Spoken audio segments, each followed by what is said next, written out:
तो बड़ी खबर है, जस्टिस स्वर्णकांता शर्मा जिसके नाम को लेकर जो आरोपी पक्ष हैं उनके तरफ से आपत्ति दर्ज कराई गई थी। उन्होंने बेंच को बदलने की मांग की थी, उस पर लंबी सुनवाई हुई, लेकिन बाद में फिर जस्टिस स्वर्णकांता शर्मा ने कहा कि वो आगे इसको कंटिन्यू करेंगी।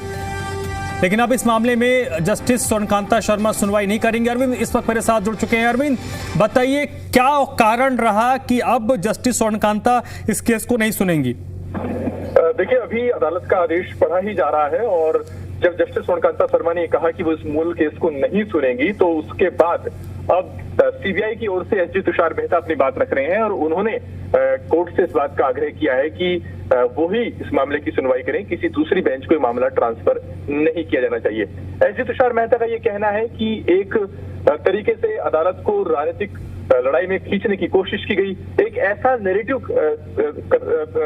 फैलाने की कोशिश की गई जिससे ये मैसेज जाए लोगों के बीच में कि राजनीतिक रसूख का इस्तेमाल करते हुए अदालत को भी प्रभावित किया जा सकता है। तो सॉलिसिटर जनरल तुषार मेहता का ये कहना था कि अगर जस्टिस स्वर्णकांता शर्मा इस मामले की सुनवाई से हट जाती हैं, वो किसी दूसरी बेंच को ट्रांसफर करती हैं, तो ये अपने आप में एक गलत नजीर बनेगा। इसी की तर्ज पर बाकी केस में दूसरे आरोपी भी जज पर सवाल उठा करके अपने मामले की सुनवाई को दूसरी बेंच के सामने ट्रांसफर करने की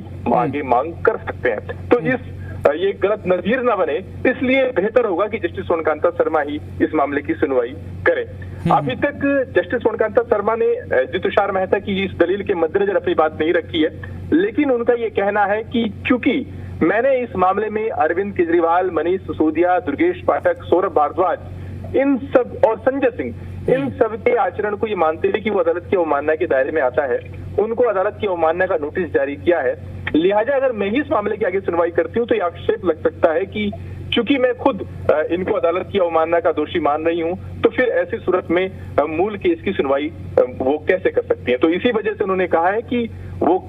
ये बात मानती हैं कि अरविंद केजरीवाल, मनीष सिसोदिया, दुर्गेश पाठक, संजय सिंह, सौरभ भारद्वाज, इन सब ने अदालत की गरिमा को कम करने की कोशिश की है। इन सब का आचरण अदालत की अवमानना के दायरे में आता है, इसलिए मैं इन सबको अदालत की अवमानना का नोटिस जारी कर रही हूँ। लेकिन चूंकि मैं अदालत की अवमानना का नोटिस जारी कर रही हूं, लिहाजा नियमों के मुताबिक ये ठीक नहीं रहेगा कि मैं इसकी मूल केस यानी जो सीबीआई की अपील है, जिसमें सीबीआई ने इन सबको आरोप मुक्त करने के खिलाफ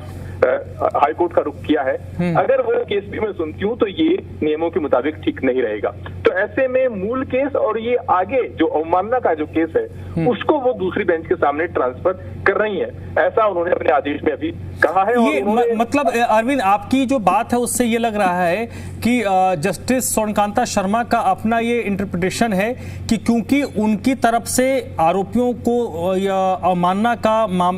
आरोपी बनाया जा रहा है, उनको ये लगता है कि आरोपियों ने कोर्ट की अवमानना की है, इसलिए उनसे जुड़ा जो मामला उनके पास है, दोनों मामलों, क्योंकि ये प्रभाव पड़ सकता है कि जिसने अवमानना का नोटिस दिया, जिसने अवमानना के बारे में कहा कि इन्होंने कोर्ट का अवमानना किया है, उन्हीं का अगर कोई दूसरा केस वो सुनेंगी तो शायद कॉन्फ्लिक्ट ऑफ इंटरेस्ट वाला मसला बन सकता है, इसलिए शायद उन्होंने इससे दोनों केस से खुद को अलग किया है। बिल्कुल, न्यायिक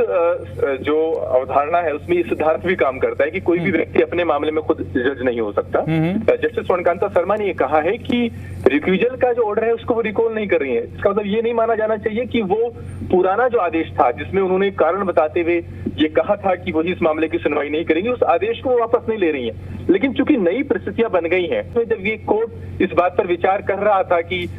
3 सीनियर वकीलों को अमाइकस क्यूरी नियुक्त करे, क्योंकि केजरीवाल, दुर्गेश पाठक और मनीष सिसोदिया सुनवाई के बाद कोर्ट का फैसला ले चुके थे, तो ऐसी सूरत में इन अमाइकस क्यूरी के जरिए इन तीनों का पक्ष भी कोर्ट के सामने आए, ताकि जब फैसला दिया जाए तो ये सुनिश्चित किया जा सके कि दोनों पक्षों के जीरे हों। इन कवायद के बीच में भी तमाम राजनीतिक दलों की तरफ से ऐसे आरोप लगाए जा रहे हैं जिसमें कोर्ट की गरिमा को कमतर करने की कोशिश हो रही है, लगातार कोर्ट को एक सियासी लड़ाई में खींचने की कोशिश हो रही है। तो ऐसे में कोर्ट ने इन सबको अवमानना का नोटिस जारी किया है। कोर्ट ने माना है कि इनका आचरण अदालत की अवमानना के दायरे में आता है, लेकिन कोर्ट ने साथ में अब ये भी तय किया है कि इसके जो मूल केस है, जो सीबीआई की अपील है और जो कंटेम्प्ट ऑफ का जो केस है, वो अब जस्टिस स्वर्णकांता शर्मा खुद नहीं सुनेगी। ये मामला अब दूसरी बेंच के सामने ट्रांसफर होगा।